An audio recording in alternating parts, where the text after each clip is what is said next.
I want to say, first of all, I want to say thank you to Miss Ann for opening up the meeting room early every month so people could get a chance to chit chat. I think that's a great idea. I really appreciate that, Ann. And then I want to welcome everybody this morning. We kind of have a full schedule, good schedule, got some nice honorees this month. And so without further ado, I am going to turn it over to my good friend, Mr. L. McFarlane. Good morning, good morning, good morning. Thank you all for being here. It's a pleasure and an honor to be moderator for the monthly Hawthorne Huddle. I want to take a point of privilege to ask us to all give a moment of silence for our sisters and brothers in the Ukraine. I think the world is watching, and the world has to stand up and be aware and to be of support spiritually, financially, if possible, morally, with on the side of people who are being unjustly assaulted by Russia. So I'm going to take a 10-second moment of silence and ask you to join with that.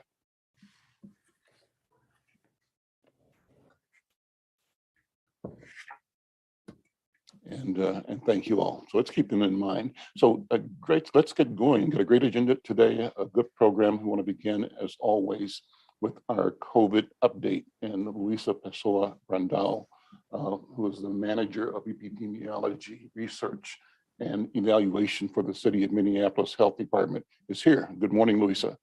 Good morning, and thank you for having me each month, as always. I have a couple of slides if I'm able to share my screen.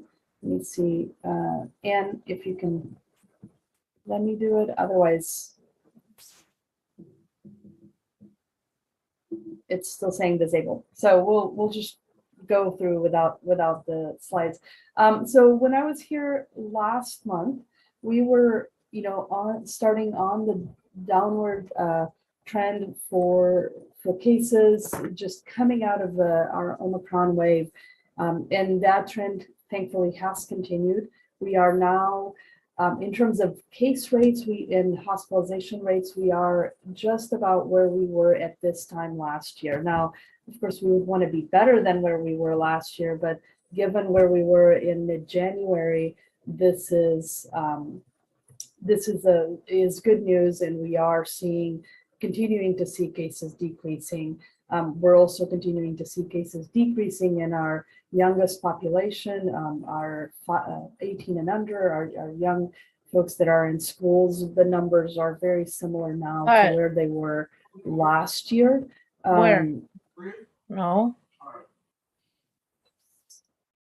Last year during the school year. So, good trends in terms of both cases and hospitalizations. And when I took a specific look at Hawthorne neighborhood, as I mentioned before, Hawthorne does not have a significant number of higher number of cases than other neighborhoods, but it is on the higher side. And when I looked at the distribution of cases, it mirrors the population in the neighborhood. When I look at the census data versus the case distribution, it mirrors the distribution of population, both racial from a racial ethnic perspective and a gender perspective. But we see many more cases among those 25 and younger, which is not surprising. They make up a higher proportion of our cases in the city than the population, and so we're seeing similar trends. We have stalled a bit on our progress with vaccination. We have a good in Minneapolis. We have about 81% of those 5 and older, I believe, is where we are, with at least one shot, but obviously we would like to be higher than that. For those 5 to 11, we are just at about 51% having received a first shot, which is not nearly enough. And our progress has stalled. We had made some, as the cases had gone up in January, we saw people, vaccinations numbers also increasing, but we've gone back to a very slow, numbers are increasing, but very slowly. So about 0.1% per week, which is not nearly enough. And so, our hope is that we will continue to see decreasing numbers, that we won't, we'll be keeping our eyes open, both us and the state, for any possible new variants that may show up that could, change things. But right now, not just in Minnesota, but across the country, CDC has come out with some new measures for community burden. They're really focusing on severe disease and, hospitalization and death, which, that is, it's a level of prevention, but it's sort of tertiary prevention. We're not as focused then on transmission, partly because we have the vaccines that are pretty effective. So continuing to encourage people to get vaccinated, continuing to encourage people to stay home and get tested if they are having any symptoms or been exposed is important. And hopefully we can continue to see numbers going down. And I'm happy to take any questions for that. Any questions? Thank you, Lisa. Any questions?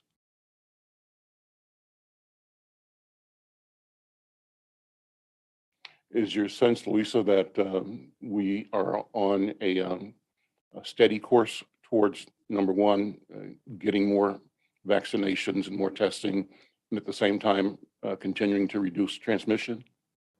So I think we are on a steady course of cases going down. I think we are sort of on a very slow course of increasing vaccinations, and part of that is just getting people to trust that, continuing to do the work of trying to get people to trust that the vaccine is safe and that it's important to get vaccinated. I mean, as a public health person, I think we haven't done the best job in communication, and so I think we're struggling with getting that because everything has happened so fast.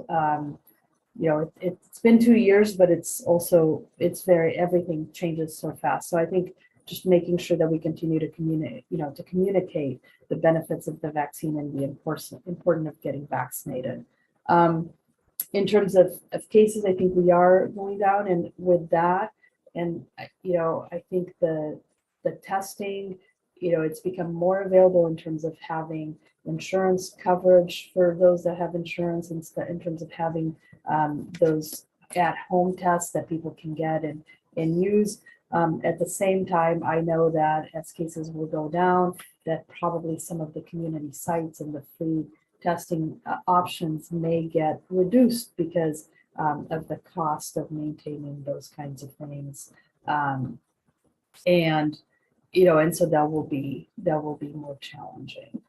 But hopefully, I like to say, if I had a crystal ball that could predict COVID, I would have been, the richest person in the world. But because every time we turn around, COVID has thrown us a curveball, and just as we think we're getting a handle on things, something else happens and things change. So it's definitely been a virus that has kept us all on our toes, and I hate to make predictions much more than a couple of weeks out. We're looking good right now, but things can change in the blink of an eye. So, and I think the important thing remains that we maintain the protocols of exactly.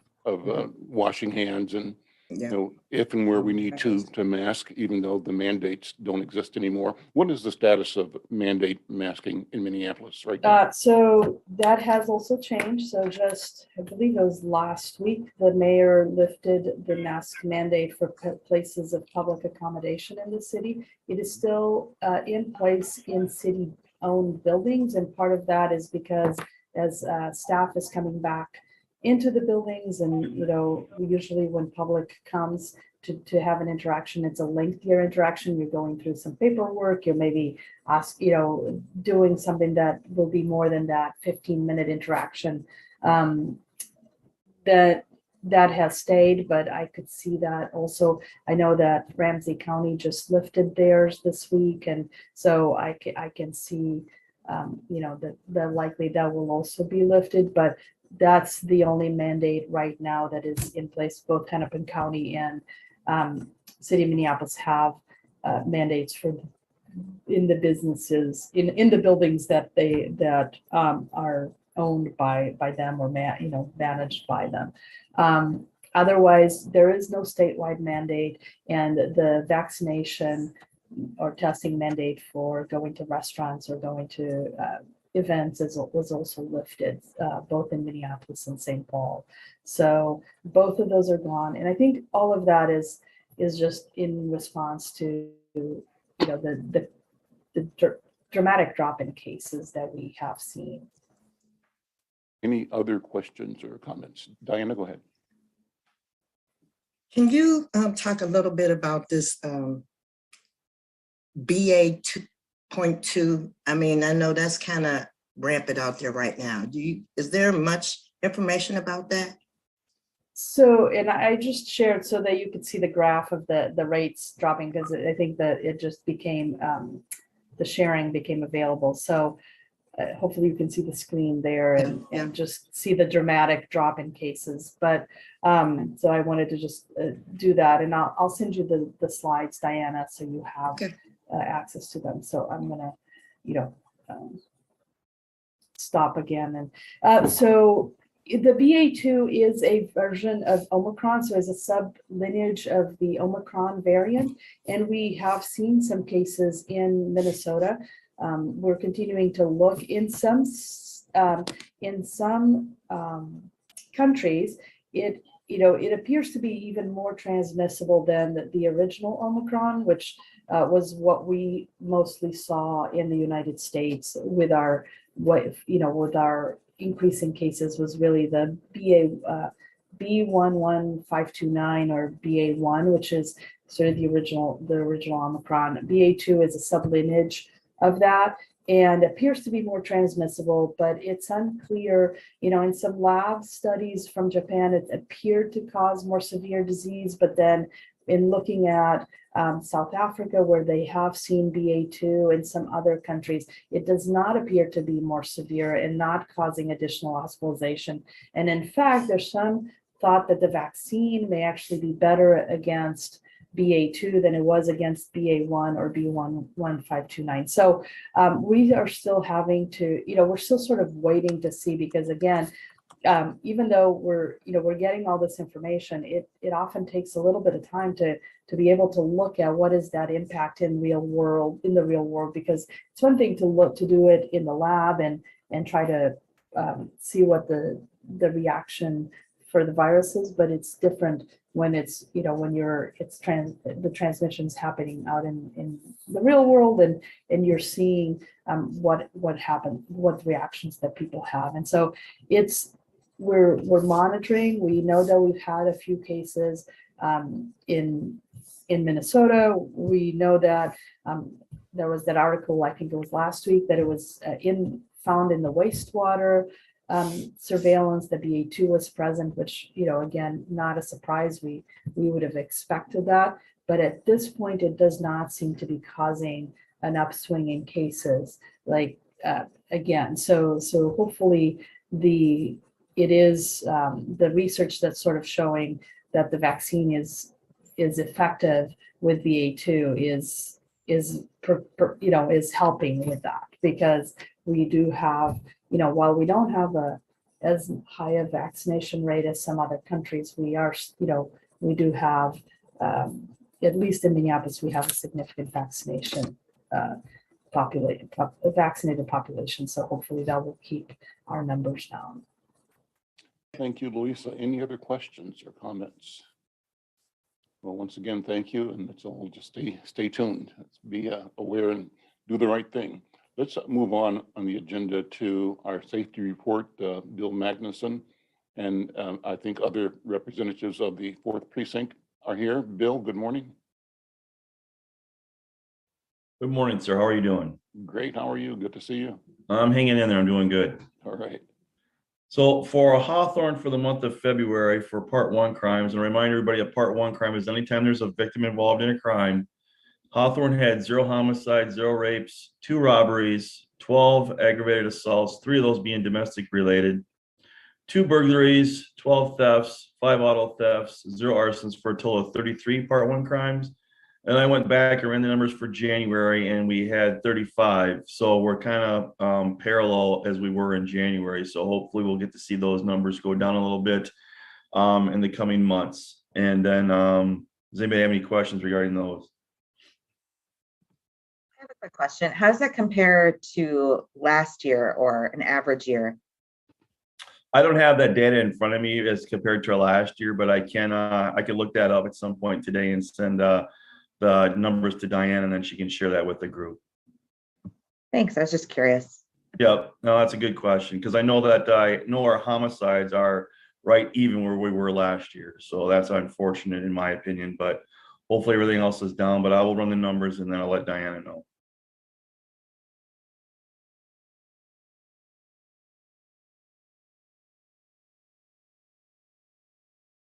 Any questions, comments?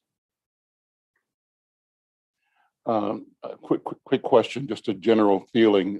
What's the morale factor right now in the department? And how do you feel both precinct, department, and community are engaging each other? Are we in the right place, heading in the right direction?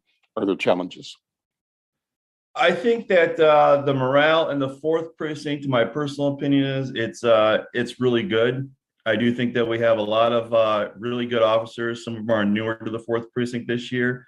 I know that we did our shift bid process in November, and I think this is good on our part. I think that our precinct was the first one to fill up. So everybody wanted to come and work in the 4th precinct because I think that has a testament to our leadership there at the 4th precinct and the way that the community, our relationship with the community, as it were. Because I know, for instance, I was talking to the inspector, and his daughter just recently joined the MPD police department, and she was assigned to the 3rd precinct.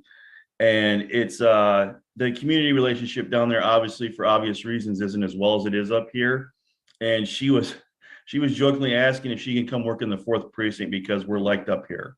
So, and I think that's pretty accurate. I do think that, like, for one of the instances I want to announce today is that we do have a positive relationship with the community. It keeps getting better. I think that we keep building upon that with our leadership. And, like, for instance, one of the reasons that we have that is because just recently we're going to be partnering with North Point again on their annual March food drive.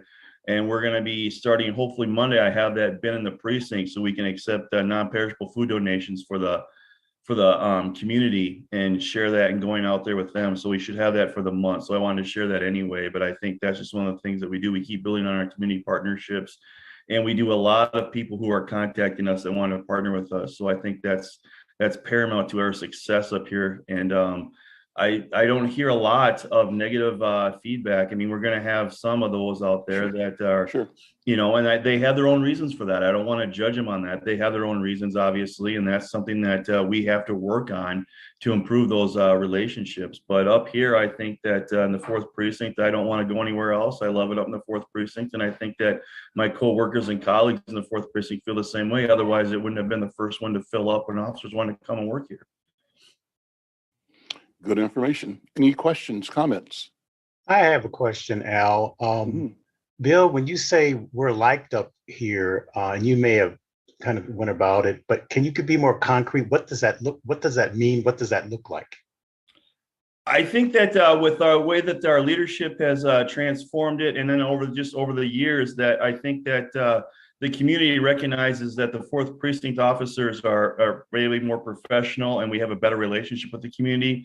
Like, for an example, I was going out checking addresses with one of our property crime sergeants, and it was earlier in the fall, and we had the windows down. We're stopped at a stoplight, and a gentleman pulled up to next to us and looked out the window and saw us and said that, hey, I just want you guys to know that you're not the enemy to everyone. Just keep up doing a good job. And that, you know, that just in situations like that and contents like that, it just makes us, you know, really, know that we're welcome up here and that we don't have the animosity. We're not hated as we are in maybe some other parts of the city.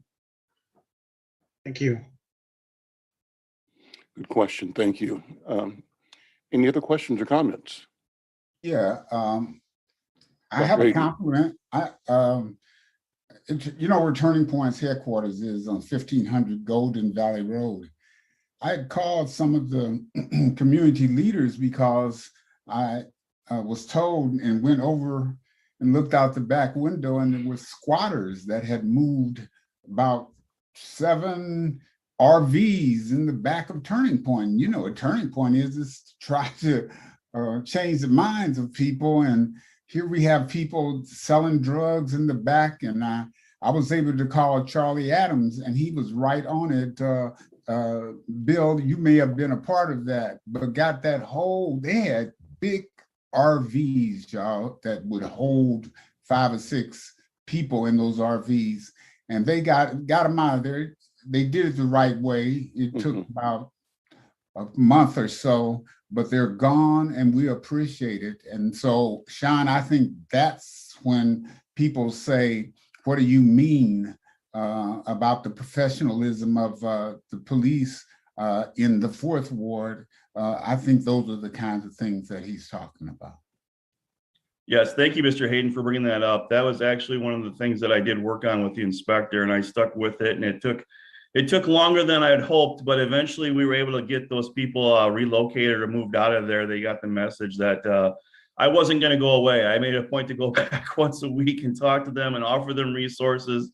And I think that they didn't want to take my resources, but eventually I think they got the message that we weren't going to go away and we weren't going to let it go. So I appreciate you saying that. But yeah, I helped with that. So, and that was one of the inspector's initiatives too, is because we do know what Turning Point does and what that means to the community, and we can't have that in the back of Turning Point. So thank you for bringing that up. Yeah, I would like for you to tell the team how appreciative we are at Turning Point. I will mention that, sir. Thank you. Thank you. Great. Thank you, Peter. And I don't want to take more time, but I've got similar stories to tell, Bill, so I'll go offline and let you know things that both Insight News and our business have that reflect appreciation and respect for what you all are doing. So yeah, I add my voice to that as well. And I say that to encourage everybody else to tell stories like that. I think that Bill and the precinct and the officers, our neighbors and friends, deserve the positive feedback, and it's always worthwhile. I think they appreciate it, and it helps keep that morale factor going. Well, with no further questions or comments, let's move the agenda. We want to bring in our colleague and friend from Human, Clarence Jones. Good morning, Clarence. How are you? Hey, good morning, Al. And I just want to say I'm thankful also for the for the privilege of working with Hawthorne. As you know, Human, excuse me, has been listening to the concerns of the community. And we're looking to find ways to address the concerns of the community. And with that in mind, we were invited to Cincinnati, Ohio, to talk about a variety of issues that are of importance to the community. I see Selena here, I see Peter here, I see others that are here, Sean that are here. But I don't want to do the report. I'm gonna let Princess Haley do it. What I want you to know is that we took 2 people from the community to Cincinnati, Ohio, to talk about issues that we could bring back to Minneapolis and hopefully to make the community healthier. So, Princess, I'm going to let you go. Thank you, Clarence, and thank you all for allowing me to have this space today. I'm just hoping that my intentions is lined up with the purpose for me to serve the people. Me and Tommy McBrayer were honored. I mean, I'm just blown out of the water about the opportunity to be able to go to Cincinnati for the Ready, Aim, Talk conference. And so not only did I get a chance to meet really good with Tommy and hear about his work in South Minneapolis, and for those of you who may know, this is a part of my passion. For the 27 years I've lived in North Minneapolis, leaving Chicago to save the lives of my children, my family has been victims of gun violence as of 11 years. So I lost Anthony, and this has given me the opportunity to be able to continue that work that's just within me that I have to do. So when we went to Cincinnati, we actually got a chance I'm going to report out on this by the 3 areas. The work that was being done in Cincinnati is the reason that the Ready Aim Talk conference came about.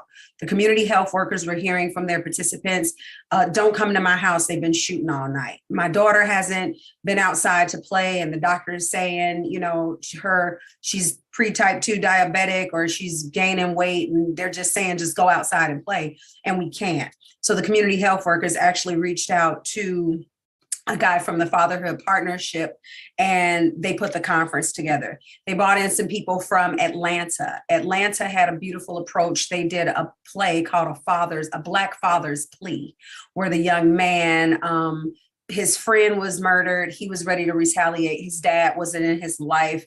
And so I think that creative artistic approach to it was really a beautiful twist. It gets you to thinking about your thinking, about the role that you're playing in this epidemic of gun violence.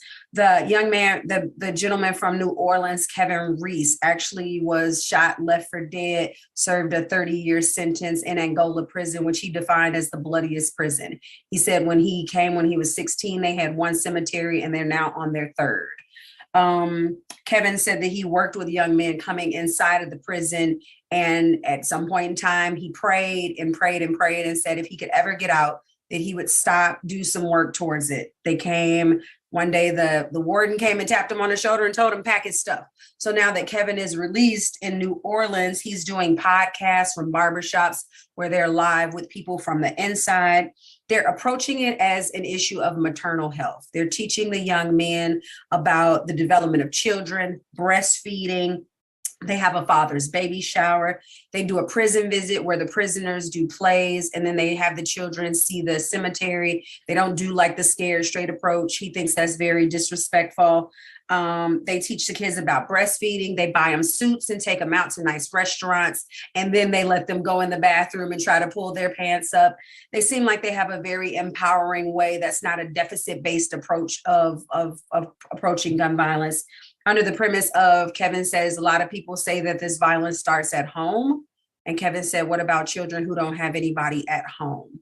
These young men are in the streets because they don't have fathers. So in order for them to be able to co-parent, they may not be with the mom. How do we teach them the importance of them being fathers? I think the 2 pieces that we kind of see where they have some gaps and some spaces is healing for the practitioners, the people who are actually doing the services. And then also for them to have like the data, the qualitative and quantitative data, so that they can have to be able to tell that story as an evidence-based practice. Thank you for listening. Great report. Excellent. Thank you. Al, I have one other thing I want to add. There's also a huge component around substance abuse, which is one of the things that we also wanted to talk about, which is something that was a common factor. And so we did a lot of relationship building, and hopefully we will have some of those same people coming to Minnesota to work with us on some of these issues. I'm running a story in Monday's newspaper, Insight News, that is the report from Attorney General Keith Ellison's office on I think it's a $29 billion settlement with the opioid manufacturers and distributors. And it indicates that Minnesota is going to be getting $303 million over an 18-year period. And it breaks out where that distribution will, in an estimate anyway, go. And I think Minneapolis can be looking at about $40 million of opioid awareness prevention. Hennepin County, I think maybe 14 to 15 million. St. Paul and Ramsey County were also mentioned. Those numbers are in the report that'll be in Monday's Insight News. In fact, I'll put a copy of that in the chat before we leave, and you can all get an early read on the publication and on the story. But the point I'm making is that we're doing this work. I hope that we can figure out how we can ensure that the work we're doing around opioids gets resources it needs to be expanded and more effective. And so it's an opportunity, I think, and it's a good thing that we've got the great Attorney General that we have, making sure that the resources come here. Any other questions for Clarence? I don't have a question, but I just want to say thank you, Princess, for joining our team. And I want to say thank you for that marvelous report. That was just absolutely riveting. Great job. Thank you so much. Okay. Then we're going to do the next part, and that's honoring those who make us better. Diana, I'm going to hand it over to you. So y'all know this is my favorite piece. And if you could see, please turn your cameras on, because we have 3 outstanding honorees this year, and well, this month, should I say. And it's interesting how you follow steps backwards. You know people from back then, and you do things all through these years, and then the next thing you know, boom, here you are in this full circle again, and you never forget one another. So with that being said, Ann, I'm going to hand it off to you first, and then you, Al, and then I'm going to go last, okay? Miss Ann?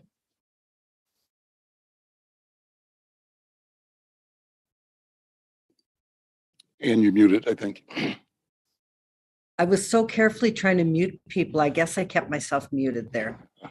I am really pleased to honor Louisa today. Louisa has been with us since May of 2020, when we contacted the health department and said, could we get a regular update on COVID at the Hawthorne Huddle? And there was absolutely no question. Yes, of course you can. And Louisa has been coming every month. You heard her report this month. Her reports are great. They've been able to be added to the Hawthorne Huddle, or to the Hawthorne Neighborhood Association's or Council's website. I know that Al has done some specific stuff about COVID on his broadcasts and in the paper, but Louisa has just been a good, solid, reliable person to count on here at the Huddle, and we really appreciate that, Louisa. I think that it is true and fair to say what Diana said earlier, which is that we're kind of like a family, and Louisa has become part of our family. And so, Louisa, we honor you for the work that you do every single day, and for your willingness and your generosity in bringing it here to the Huddle. So thank you, Louisa. Can you share the plaque, Ann? Is it not there? I can show it. Do you want me to show it? I don't know. If you could show it. Yes, yes, hold it up. Right here. So that is the plaque that she received. So we all congratulate you. Thank you so much. And I just want to say, you know, when Ann and Diana approached me to tell me this, I was very touched. And my first reaction is, you know, of course I would be here. That is my job. That is, you know, I am a civil servant. I am here to serve the residents of Minneapolis, and therefore there was never any question that I would be here to provide this information, and will continue to be here to provide this information. And no honor is needed, but I am very touched that for this recognition, and thank you for having me each month, and for your questions and your being willing to, you know, to have me here. So thank you. In addition, we are also honored. So now can you see the plaque? Can you see it? Mm-hmm. Okay, good. This is a different plaque than Louisa just held up, but this is the Minneapolis Health Department just recognizing their ongoing work too on many issues that they've been working on for a long time, but specifically really in keeping us up to date and informed on COVID and their sort of never ending awareness campaign and patience and generosity with all of us in the community. Our interim health commissioner is Heidi Ritchie, who was supposed to be here today, but I'm assuming something's come up that she's had to deal with. So I will mention that. And so we thank the Minneapolis Health Department as well. So there you go. Thank you. Those are my 2, I think. And now I'm looking forward to hearing the others, Diana. Mr. Al is next. Well, I'm trying to pull mine up. Go ahead, come back, Diana. Okay, so I have the privilege of honoring someone that I've known for many years, her and her husband. And she is an international human potential expert who specializes in personal power, cross-cultural communication, fundraising, racism, conversations, employee engagement, leadership, and managing change. And when I first met this woman, y'all, it was so interesting because her husband had me out there walking and marching in West Broadway about peace.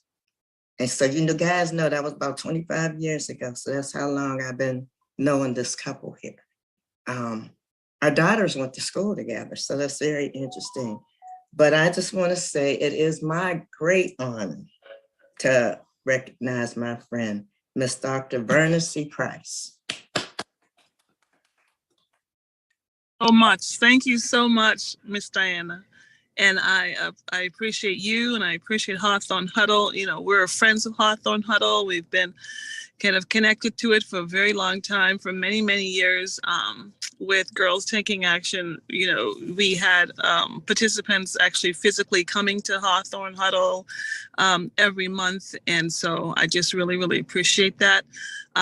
I remember the first time I heard from Miss Diane Hawkins, and she called me for Comcast Connects. And I thought, well, what is that? And she asked me to come on to the broadcast and she actually recommended me, and I was there. And I say that because, there's a lot of recognition you can get in the world, but the most special recognition to me is the one that comes from my community. It's the most special one because, there is a Bible saying that a prophet has no honor in their own country.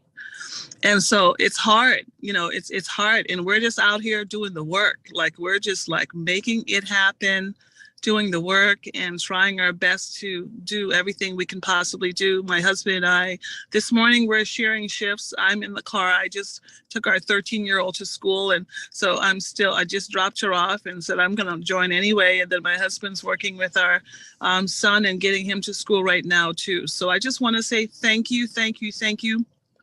For those of you who are supporters of Girls Taking Action, I appreciate you. We have your girls. This year, there's about 300 of them as a pending strike, just as we're thinking about that. You keep our children in mind and pray God that there is no strike. But if there is, we have pinned down all of their information, so we will continue to mentor them virtually and have been actually talking with their parents to continue to work with the girls. And we're now also working with the parents as well, which is really great. And one other thing too, I want to say I'm so excited is that we now have a boys program too, and it's called Boys of Hope. So I'm just really excited about that. And when I heard the report from Princess and her team, they're, going and working with our young men. We're bringing that now to grades 6 through 12 in our schools. So I'm really excited about that. So I just want to say thank you on behalf of my husband and I and our team. We love you. We appreciate you, and continue to do this great work. Thank you. So now I'm going to have the honor of introducing and praising my friend and colleague, my homeboy, Dr. Peter Hayden. Peter Hayden and I grew up in the same neighborhood in Kansas City, Missouri, and we've been friends from here. I think I remember Peter standing on my front steps where I live right now on Thomas Avenue, just reflecting on the challenges we both had come through and how we were focusing on building community, building institutions, building businesses, what trepidations lay ahead, and how we had to stay focused. And now, 30 years later from that conversation, Peter, we both have stayed the course. And you have been stellar in your capacity to both envision and enact the work, to do the work of building community and of saving lives and of changing the paradigm. Not only were you working to save and reach and save individual men and women, but you had to save them in and through an environment that was hostile, that didn't believe in them and didn't believe in your capacity to deliver quality service better. You became a pioneer in the country, probably in the world, but certainly in the country, being an advocate for the knowledge that we have the capacity from within our culture to deliver healing, and that the healing that we deliver, that we produce, that we provide is genuine and authentic, and absent our involvement, real healing doesn't take place. You simply cover up problems and shift them around. So Peter, you've been on this path so long. I was going to share my screen here too real quickly, but I don't need to. I've got the screen up that shows Insight's story on Peter Hayden. Let me see if I can show it real quickly. And you know what? I'm slow on the technology right now, so I'm not going to do that. With that, Dr. Hayden, and I'll be seeing you later today as well. We're going to be talking today on our webcast today. With that, I want to say, brother, with love for you and love for your family. You mentioned your one of the things you're doing today is talking about violence, missing and murdered women, and you've got a story, and your family has experienced great pain and great loss, and here you are still standing, and bringing joy and confidence and positivity where others would have been just totally wiped out, immobilized, and understandably. But brother, I just want to say thank you so very much from me personally, my family, from all of us in Kansas City who hold you with a sense of great pride, and to this entire community, and certainly for the Hawthorne Huddle. Brother Peter Hayden, you got the mic. Thanks, Al. I really appreciate that. And I want to first just say to the family at the table, thank you so much for feeling comfortable enough to give me an award. At one time in my life, I don't believe y'all would have gave me an award. It just wasn't going right back in the day. However, as Al said, I found a way to help myself, and from there, I wanted to help others. And that's why, that's the article that Al is putting up is the opportunity, that turning point. I always speak on turning point from the National Association of Addiction Treatment providers, excuse me. And they gave Turning Point an award for being the first diversity organization in the country by counselors, and about 4,000 counselors, to say we were on the right track 45 years ago and we didn't change. And now all of a sudden people, Dr. Price, as you said, I am so excited about this opportunity to receive these awards, because many times it's not in your home that you get the award. You go someplace in Denver, Colorado, and to receive an award where people are seeing the work that you're doing. And I'm so glad that the family saw the opportunity to say, Turning Point, you're doing a good job. And Turning Point, you need to hear that. And I am so excited. I have my vice chair, Alex Tittle. He's on, Angela, Patricia. I can't see the whole thing, but everyone from Turning Point, many people are on, and Dorothy is on. And I just want to, on behalf of them, thank you for seeing the work. And it starts with you. And that's what everyone has said this morning. It starts with you. I was taught to squeeze the big I into a little I so you can move forward. And that's the deal. And to let you say to me and to us that we are relevant in the community. And from the time that we started doing work in North Minneapolis, we're now doing it all over the country and internationally. I'm the chair of the National Black Alcoholism and Addiction Council. And where's my friend? I don't see her. But anyway, Angela is our treasurer now. Angela is a young lady that we want to push further. We want to push young people so they get what we want to do is be the gap for young people. We want to stand in the gap for them. I thank you, Alex, that's my chair to be next year. I thank you for your support because he gets what I'm trying to do. He gets what the Huddle is trying to do.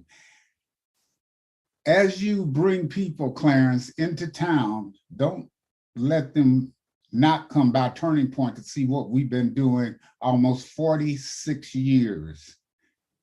Okay?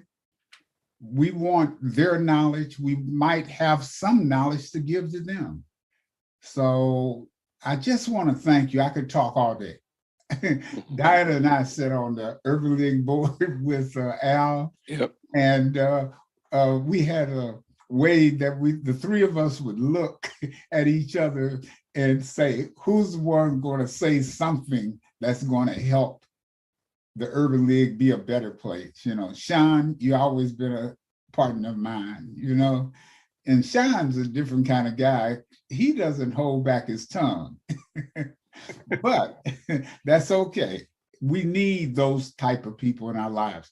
All of you, on behalf of Turning Point, the board of directors, I want to just thank you for the awards that you've given me. And I thought I had missed the ceremony because I got both these awards in the mail. And I was saying, oh man, did I miss it? And no, it was the way y'all wanted us to have it. I will be taking these awards back to Turning Point. So Turning Point, the family knows how special there are people, and in particular you, the Hawthorne Huddle, and how special they are. I appreciate that. Thank you so much.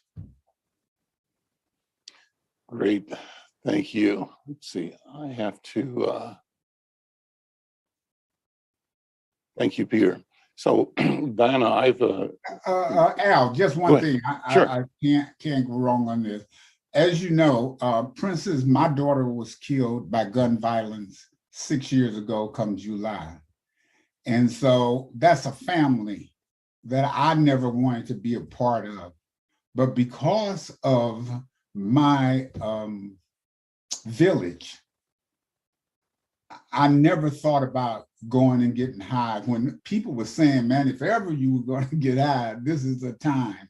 And I just want to thank all of you. And I don't want to bring out names and things of this nature, but thank you so much because Joyce and I and our family are in a better place because of you. Thank you.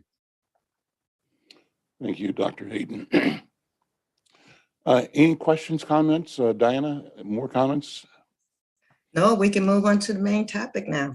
Okay, I'll let you introduce the main topic. That's Ann, Miss Ann. Ann, go ahead, Ann. Hi, we've been spending a couple of months just talking about what's going on for our children in schools. And last month we heard from some administrators. This month we're going to hear from Aviva Hillebrand, who is the executive director of Minneapolis Public Schools Community Education, and Brad White from the Link Charter School, just talking about those two aspects of school. This is a particularly sensitive time because of potential of a strike. So I'm glad that we've been covering schools.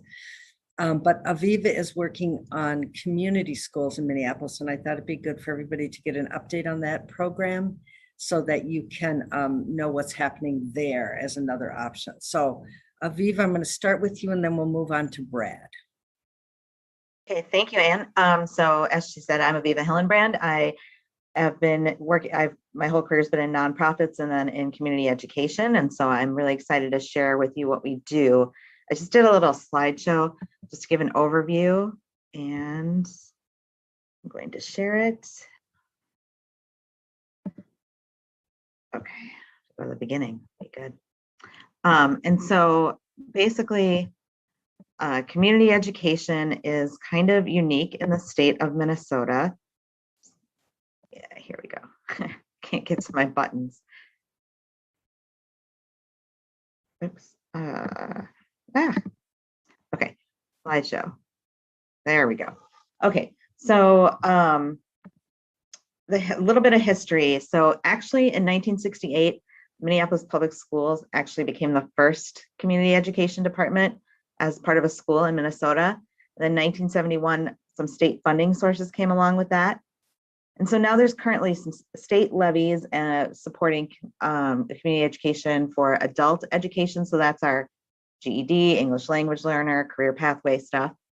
Adults with disabilities, youth enrichment, supportive students with special needs and school age care, early childhood family education, and preschool. Now at Minneapolis Public Schools, they've moved early childhood and preschool to be under teaching and learning. So in my area are adult ed, adults with disabilities, adult enrichment, youth development, school age care, and full service community schools. So that's kind of a little background. So we've been doing this a long time in the state. And just so you understand the way we're funded, because I think this is important for people to understand. Even with all the aid and grants and everything else we receive, you can see that the biggest source of our income is actually fees. So a lot of our programs are fee-based, and we have state aid, and most of that actually goes to adult ed. And then a little bit of state levy, federal grants, local grants, and other state grants. And this is mostly just happening because of COVID. Happened to us here where budgetarily, we should have a fund balance of between 12 and 15% of our expenses. And you can see since 2020, that has shrunk significantly.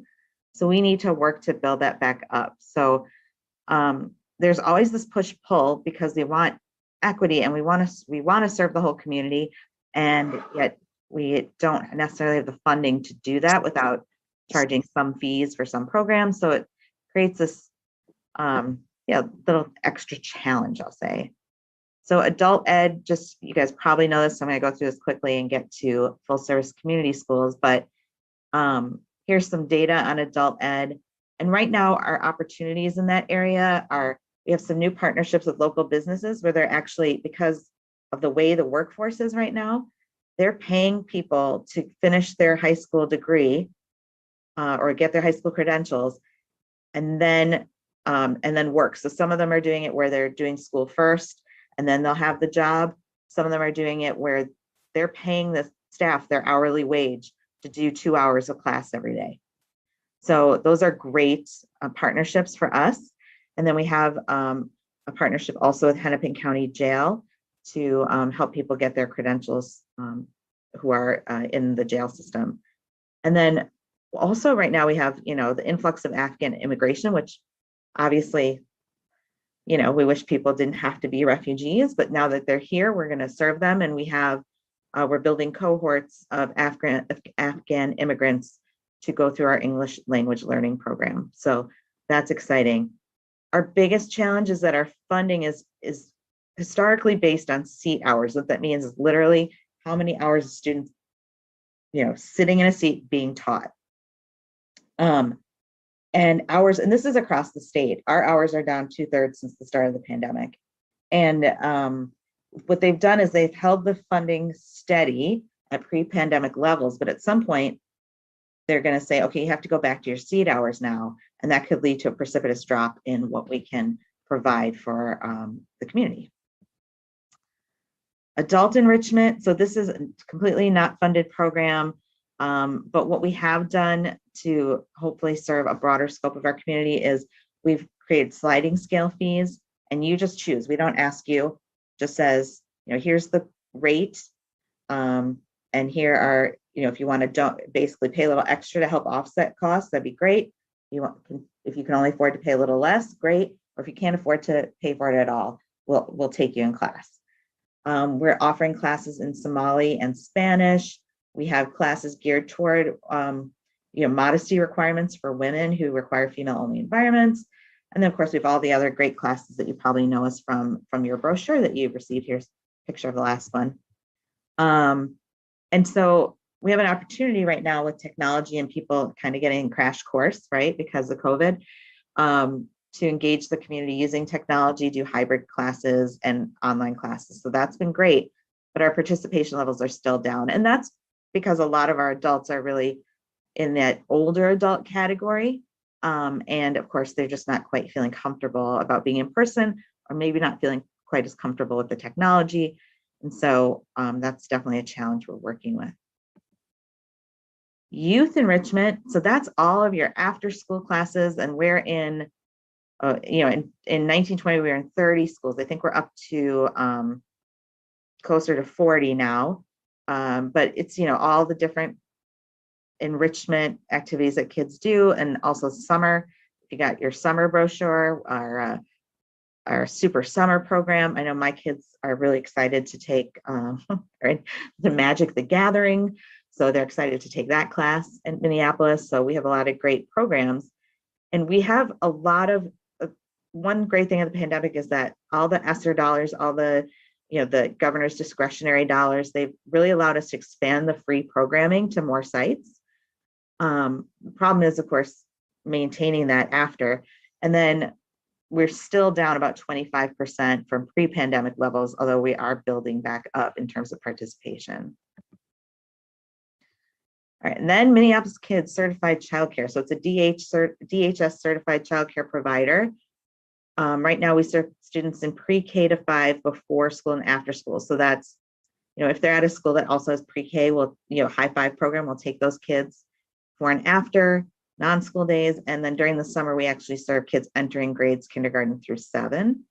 It is fee-based. There is not funding for this program. And this is where we run into equity issues.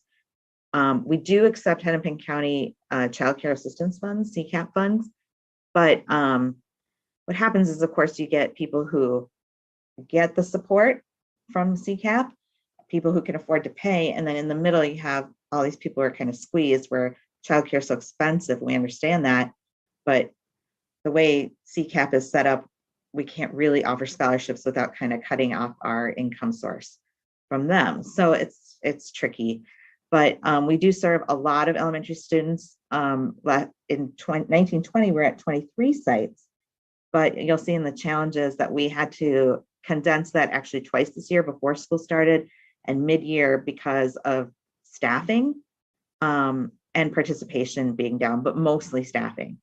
So next year, we're going to offer fee-based childcare in South Minneapolis, where High Five is not located, for 4-year-olds. So those kids that would be entering kindergarten the following year, and we'll be at 16 sites this coming school year. One thing that we realized before I got here, with the district redesign, the CDD, as they call it, comprehensive district design, the school makeup, the population changed in a lot of our schools, and the childcare hadn't reacted to that. So now we were able to do that. And we also right now have temporary funding to increase staff wages from the state, but that will slowly taper off in the next year and then end June 2023.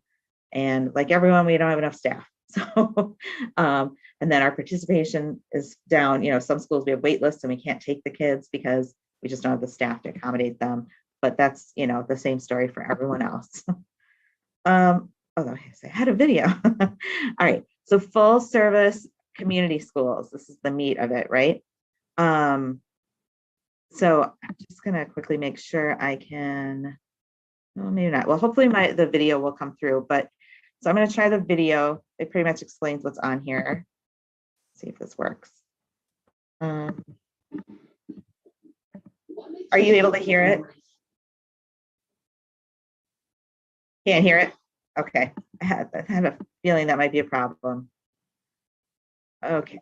Oh. All right, we're just going to skip it. If you look up community school, full service community schools online, you can get the video, but basically explains, here's the thing to know about full service community schools. It's not a program. It's like the youth coordinating board in a lot of ways, right? It's about coordinating resources. And so it's really a way of doing things as opposed to a program. And so that's a little harder, I think, for people to wrap their heads around sometimes. But the idea is that the school becomes a hub for the community so that you can integrate academics, health, social services, development, youth development, community engagement, all of those things to create stronger families and healthier communities and improve student outcomes, which is ultimately why the school district likes it. And so we do a lot of work in finding out what the community wants and needs, and then trying to provide that. So at some schools that might be health clinic or dental care. At some of our other schools, it could be food distribution, so it really depends on what the schools need. And we do this by bringing in partners. This is about community groups partnering with the schools to provide this. So everybody's bringing their expertise to the table. So right now there are 3 Minneapolis public schools that are full service community schools. And so there's Bethune, which is actually run by the Minneapolis Park and Recreation Board. They had funding and really wanted to do this and support this program. And then City View and Green Central. So we're in the 4th year of a 5-year grant. We do want to expand to more schools. Right now, I think our strategy is going to be to expand to the middle schools where these students would be going to, so that those kids who are and families who are already engaged would continue to have engagement through middle school. But the pandemic has made it really hard for us to connect with families in the community. And a lot of this is based on having the community into the building, talking to the community, finding out what they need. And we have been going out and doing that. But it's so much harder when you can't have families come into the building, right?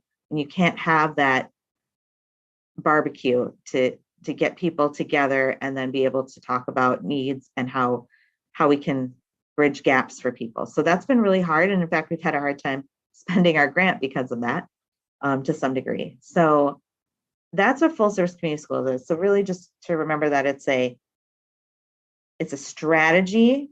And so really what the funding pays for is a staff to coordinate that strategy.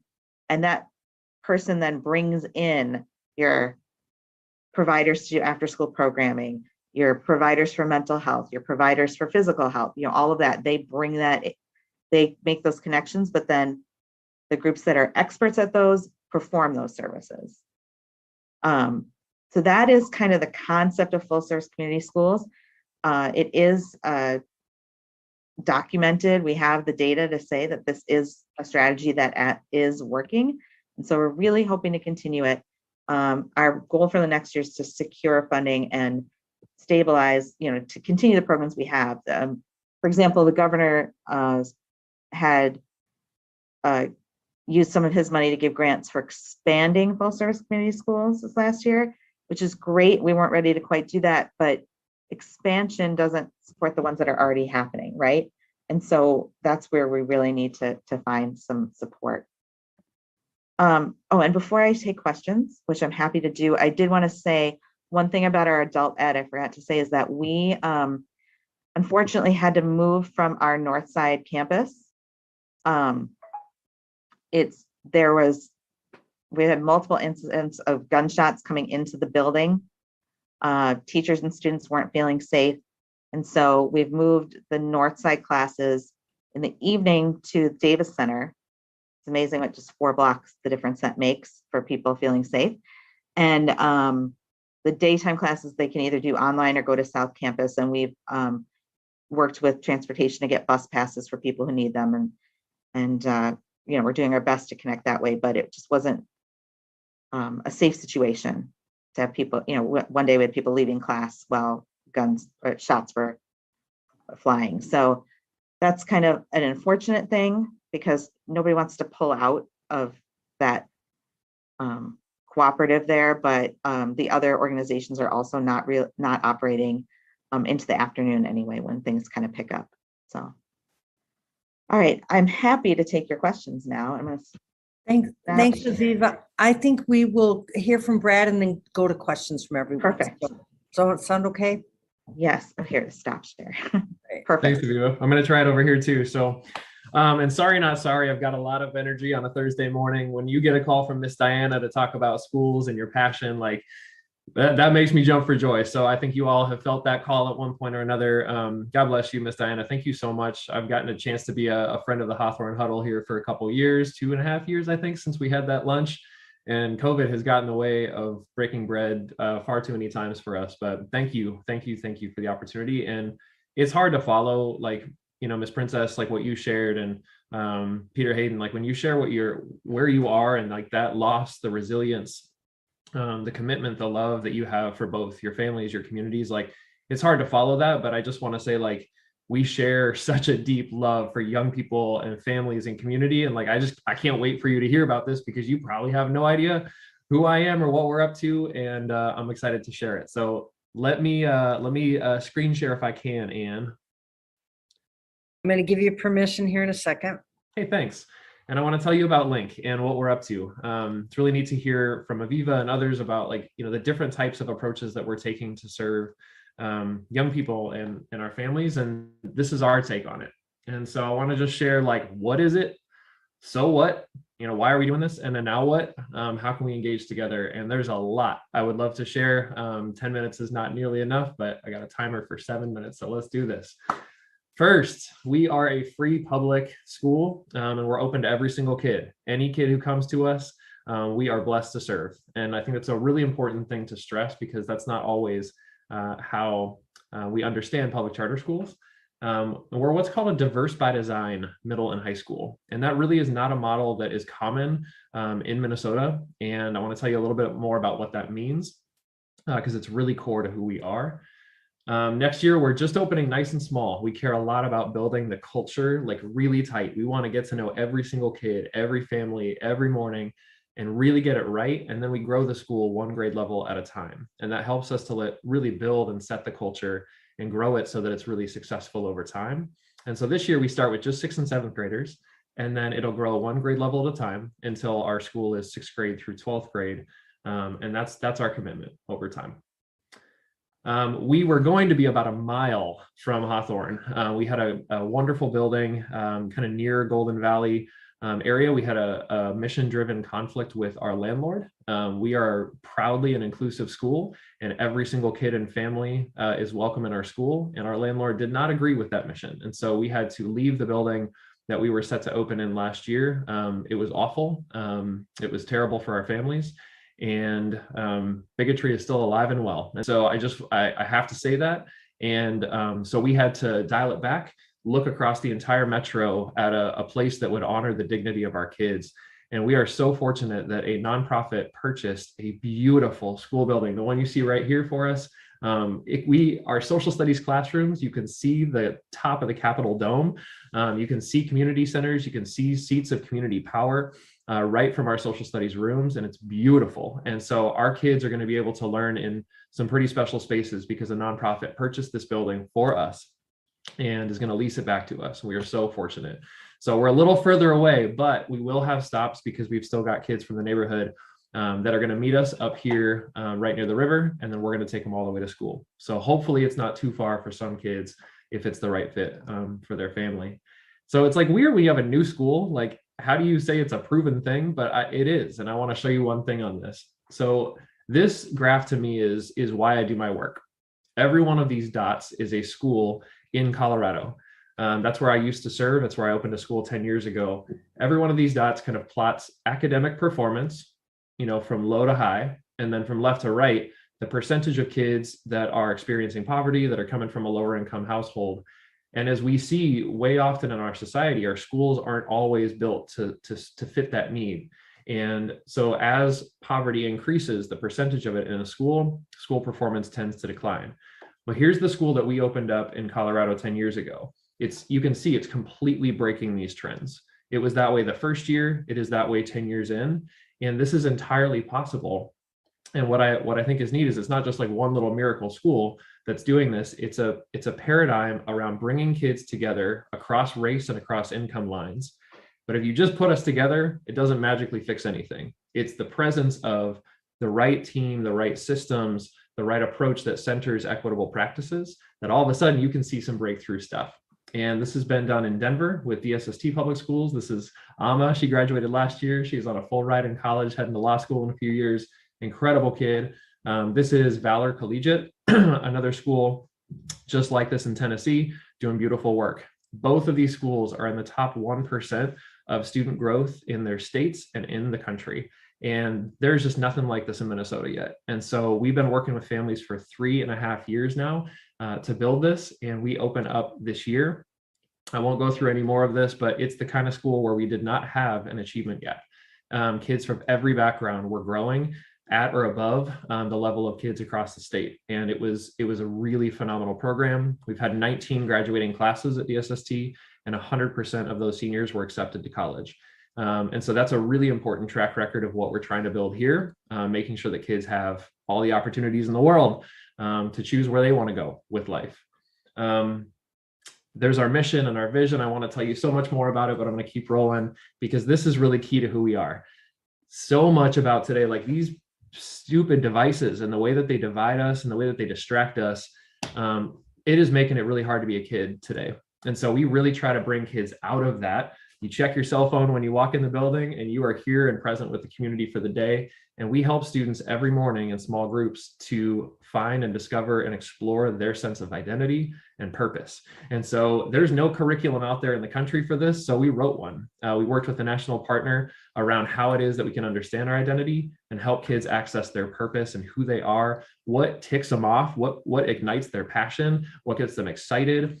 What do they love? What does the world need? And how do they find that intersection so that they have a life that is meaningful to them? And then how do we help equip them with the skills to go pursue that? That's the purpose of our school. So we do a lot around that. And we believe that doing this together is the only way forward, that the more that we segment as people and as a society, that's what the Huddle is all about. We have to bring people together in order to solve these, cross-sectional problems. And our students are incredibly capable of doing great things. And so we believe that this diverse by design model is really, really important. And that's what families have been asking us to build here. Man, these are some incredible kids. We want them graduating prepared. And that is our entire goal. Last but not least, I saw somebody else from the link here. We are not related, but I think very much related in spirit, in that we recognize that every school, every parent, we don't make decisions separately. We are interdependent. And so we're called Link because we want to rebuild relationships between different types of schools. We want to rebuild relationships between nonprofits and for-profit organizations that are all trying to do work together to improve the lives and the opportunities of our kids. And so we are called Link because we want to be a part of that community and family. And that's not always the way that schools operate. And so that's a really proud part of who we are as well. And I just want to say that. So even if you're not interested in the school, I'm like, I want to talk about education. I want to help you and your organization. So do we. That's what we're here to do, because we can't all do it in parallel. It's just not working. So last but not least, where are we at right now? We got to get the word out. We're bringing in 100 kids for this first year, kind of keeping it nice and small and really pouring into this first group. And we'd love to be able to share this opportunity with families if you think it'd be great for them. We want to let teachers know that if they're looking for this type of an environment, this might be a place that they'd want to consider. We have some really phenomenal program partnerships. The Reading Center is expanding from Rochester up to the Twin Cities and is going to be housed in our building. They support some of the best reading instruction in the state of Minnesota, especially for students with dyslexia. They'll be housed in our building. Some great partnerships like that. So we're always on the lookout for how we can serve and for how we can partner. And so there's an email. That's the easiest one to get to me. I'm not great at social media, but you can see some stuff at linkpublicschools.com and any of or on Instagram or Facebook and things to keep in touch. But really would love to connect, would love to hear from you, would love to talk about how we can all do this together, and just appreciate the opportunity, Miss Diana, to kind of share what we're up to. Sorry, not sorry for the Thursday morning passion, but we love what we're doing. We care a lot about it, and we hope to connect with y'all. Thank you. Go ahead. I'm sorry. Go ahead, Al. No. You might want to close out that or wrap that part up. Can you? There we go. Okay, well, great. Listen, thank you, Brad and great report, and Aviva. Any questions or comments for either Brad White or Aviva Hillenbrand? Al, Sean Lewis has 2 questions for Aviva in the chat. One is, I am curious about statistics on communities of color usage of community education programming by racial and ethnic background. And two, what are the drivers of course offering? That is, based on what instructors want to teach or demands from the community. And three, how did moving programming to Davis Center make participants feel more safe? Great questions. First, in terms of communities of color using our programs, in our youth programs, youth enrichment, it matches the schools pretty identically. For example, like City View, our out of school time program serves about 90% of the students who attend that school. And so it gets the broad, scope of the kids participating in that. When it comes to our adult programs, they are predominantly older and predominantly whiter, which is why we've worked hard to offer classes that are in languages that people might feel more comfortable in, that we're offering things that are more culturally relevant in terms of, for example, the modest, swim class and fitness class, which is great too, because you don't have to be observant in a religion that you don't want to be without around men to do these things. You could just be, I feel more comfortable with women, so it creates a nice mix. And so those are really great. I think that we have a way to go. And now, of course, our adult population is whiter than our student population in Minneapolis, right? So it's not going to look identical to the student population, but we do definitely need to grow there. And then for our Minneapolis Kids program, it is fee-based. About 25% of our kids receive the county funding, but we're mostly towards South Minneapolis. And that is in part because the Minneapolis Park Board has really strong programs in the north. And right now, especially, they are offering those free and then in the North Side Improvement Zone. And we just can't compete with that. And we're really glad that's there. We really partner with them to ensure that all kids have access to childcare. The other thing that we've done is we're building our Minneapolis Kids site so that hopefully once there's more bus drivers in place, we can finalize this plan, but where we'll have hubs so that Minneapolis Kids will be available to kids at every elementary school. We're not there yet because the busing can't accommodate that, but we are serving most elementary schools. And then, hopefully people will come back to work and want to do these jobs.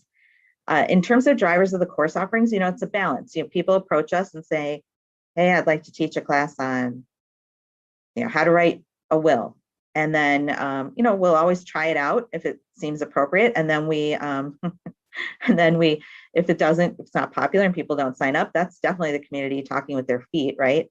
And so we don't offer it again. If people are interested, then we keep offering. The other thing too is that we have a community ed advisory council that's built in to help advise us on our overall programming, but some of our big sites also have their own advisories. They have community members helping to develop the program, which is really important. And as far as moving to Davis Center, the safety piece, I think it comes down to, the 800 Lake Street is very close to Merwin's, which I know is being addressed. But a lot of the shooting actually has come from that parking lot and just kind of been in our direction. But it's hard to feel safe in a place where windows are boarded up, where there's bullet holes in the windows. And for our teachers, at least one of them was caught in crossfire, and she wasn't hurt, but it was very scary for her. And so, and we haven't had that at Davis. We have the nice big parking lot. It's really well lit. There's plenty of parking. And there's, it just feels there aren't bullet holes, there aren't boarded up windows. So it's just a different feel. And the last thing we want is for people to not come to class, because especially adult learners, it doesn't take very much of a barrier for them to just say, forget it. And so we want to keep them coming. And so that was the precipitation of that and why they feel safer. But we're really hopeful that we can move back. We're working with the landlord to try to make the building safer, feel safer, and be more accessible for people. So yeah, those are great questions. We're running tight on time. I think we want to hold any further questions. If you have more, put them in the chat and we'll make sure that both Brad and Aviva get those questions and can respond to you or to the group via the chat. Diana, we have one more guest to present this morning, right? Yeah, Miss Sarah from CEE is going to come and give us some good news about some good things that are happening on the north side. And I advise everybody to kind of listen to her because this really affects you know, our youth and our adults. So Sarah, take it away. Thanks so much, Miss Diana, and thank you so much for just having us here, having me here with the Center for Energy Environment to share about our exciting new paid workforce training program. And you know, my name is Sarah Northrup. I am the workforce program manager at CEE, which stands for Center for Energy and Environment. And most of my career, I've worked in social service and education. So, you know, really happy to just be here today and hear from all of you. I think this is just a phenomenal group of people. So with that, I would just like to give a little bit of background about CEE. We are a clean energy nonprofit that specializes in energy efficiency, and we have experience over the past 40 years of doing that work. The past few years, we have partnered with Minnesota Renewable Now to conduct over 50 home energy audits for Northside residents. You know, that's helped to reduce the energy burden, helped to reduce costs for homeowners. And we were excited to partner with Christelle Porter and Renewable Energy Now. Here today, I'm excited to be here just to share a bit more about this workforce training program that we have. We received funding from Excel to offer paid workforce training that will be starting later this month on March 28th. And this paid training will include 2,500 stipend for folks who are going through the training program. It's a 5-week training program. It's going to be located in the former Beacon housing space that's connected to the Juxtaposition Arts Building just off of Emerson and Broadway.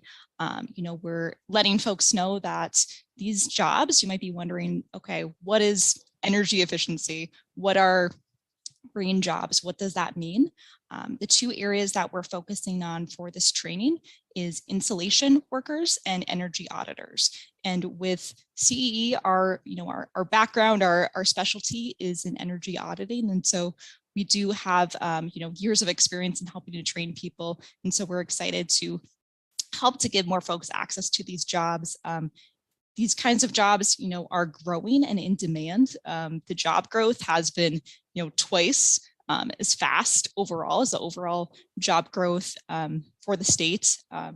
In the past few years too, we know that there's only been this increase of just access to well-paid family-sustaining wages. And so we're excited to be able to offer this training program. And we would say that if anyone is interested in signing up, that they can go to our website page. That is the best place to get registered. And I can throw that into the link as well. And that's just at mnce.org/job training. I'll throw that into the link. But you know, these are great paying jobs. It leads into a 4-month-long internship tracks where people will get introductions to employers. They'll get support with support services and able to kind of continue into this sector. These jobs, the nice thing too is that you don't need a high school diploma or GED. I think that's a huge barrier to folks if they can't enter in because of education level. So any questions, I'll leave it open to anyone who has questions right now.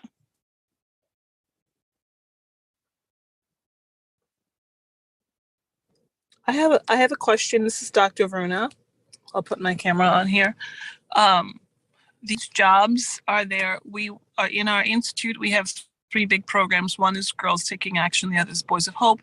And our other program is called the Replanting Program, where we work with men and women who have been formerly incarcerated. But they're very skilled and they have amazing talents that they bring to the community. So the question is, are people with felon records and or people with incarceration records eligible for these types of jobs? And then also, is there an age particularly thinking about our high school students and then also our college students too. Thank you. Yes, thank you for that question, Dr. Verna. That's something that we have been getting that question a lot. And so for the installation workers, what's great about that is that they're really small companies and they really just want to get people into these jobs that if someone has a record, that it's really not going to be a factor in getting hired and moving up to be a crew lead or supervisor in installation work. With energy auditing, because we are funded by Excel and they have to go through a background check with Excel, if someone has something on their record related to fraud or theft or violence within the past 7 years, that is going to prevent them from going on to the energy auditing path. But for that installation worker route, we've partnered with different companies, that are really, I think, willing to take folks on regardless of their background. Something to note, though, they do need to be able to obtain a driver's license. So, if someone has something on their driving record, that's going to prevent them from being able to, get a driver's license within 6 months of completing the training, so that we can ensure they're employed. That's something to keep in mind. But we welcome anyone, who's really interested and wants to pursue this. If they have been just as involved, to consider the installation work, because federal dollars are coming in very quickly. Within the next 10 years, these jobs are just going to continue to be really, really in demand. And yeah, hopefully that answers your question. Regarding the age, they do need to be 18 years old to participate in this training currently. We're hoping to expand to more young people and youth in the future, but right now it is 18 years old is the minimum requirement. And did I hear you that the training is paid training, so they're getting paid to be trained? Yes, so it's $500 stipends every week for 5 weeks. And then when they enter into the internship, they become temporary employees of CEE, earning a wage of $16.50 an hour with some medical and dental benefits. And throughout that time, they will be receiving support services and they will be receiving a stipend during that internship of $500 that can be used to support them with any challenges they may be facing related to transportation, getting a driver's license, childcare. We're trying to keep it flexible and open so it can be used, wherever someone needs it the most. Will you please put in the chat the easiest way for them to go about getting started and connecting with this? Because I do have, I think, some, opportunities for you. Okay, yeah, no, definitely. And I do want to note that just as of this week, we do have a wait list for this first cohort, but we have funding throughout the next, few years. There will be another class, another training coming up fast here in July. And so we encourage anyone that is interested, that you think it might be a good fit, to register now, and we'll make sure to prioritize them. We are focusing on folks who live in the green zone areas of Minneapolis. So we'd love to get Northsiders, specifically those who live in Hawthorne, to sign up for this training. Thank you. I'll throw our website page into the chat and my contact information as well. Great, thank you. Let's see. Well, I think we're close to the end of the program. Let's have the Hawthorne neighborhood report, Diana. That was the report that okay. was Sarah, and just so you know, I kind of invited Sarah to come Monday on the show and expand a little bit more. She hasn't come back to me, but hopefully she can come. So Dr. B, we are going to, hopefully she'll come on the show on Monday and expand a little bit more about this program. Great. And hopefully she'll get back to me. But I just want to thank everybody. And, I really appreciate Ann and Al. It's great to have a team like you guys. We work so well together. And well, with that, I don't have any closing remarks, no more than to say thank you, thank you, thank you. But I'm going to ask Ann or Al if they have any. I just want folks to know that a group of youth work professionals are meeting Friday with the schools, the libraries, and the parks to talk about what to do in the event of a strike so that our children have activities when they would normally be at school. They're also going to talk about food and they're going to talk about transportation. So there's about 50 organizations coming from all over the city of Minneapolis. And as soon as we have something to put out, we will. So you can always look at the YCB website, which is ycb.org. But I think it will be on almost every youth serving organization, the Y, the two Ys, Pillsbury, et cetera. So we're working hard to make sure that our children are safe and occupied and that parents can go to work. And we're going to do everything we can to make sure that that happens during the course of a strike. So I just want folks to know that. Okay, great. Well, with that, I think we're at the end of the meeting. I simply want to encourage people to take down my email address, Al at Insight News. And if you've got information that you want in Insight News, just send it to me and call me and we'll make it happen. With that, thank you all so very much. Have a great